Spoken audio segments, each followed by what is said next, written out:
দিদিমণি কুকু, দিদিমণি কুকু, এসে গেল ছোট্ট বাচ্চা দিদিমণি কুকু, কুকু, পটল এই কোথায় রে? এই তো।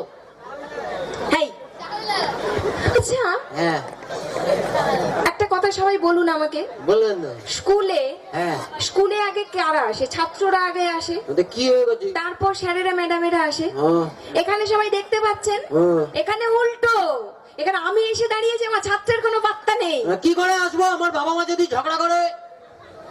তোর বাবা মা ঝগড়া করছিল, হ্যাঁ। তোর আসতে দেরি হলো কেন? তো একটা জুতো বাবার হাতে, একটা জুতো মায়ের হাতে, আমি কি বলে আসবো? বলেছিলাম না হ্যাঁ, বলে কিরকম পাজি ছেলে, সবাই দেখুন একবার। হ্যাঁ, বদমাইশ ছেলে। এই সব পড়াশোনা ঠিকঠাক করেছিস? পড়াশোনা ফাটিয়ে দেবো, কি করতে হবে বলবেন তো? কবিতা মুখস্থ করেছিস? কবিতা এবছর আমি আমার নিজের একটা কবিতা বলবো। কি নিজের কবিতা। তুই আবার কবিতা লিখতেও শুরু করলি না? সত্যি বলছি, আপনার বাবার দিব্যি একটা ভালো কবিতা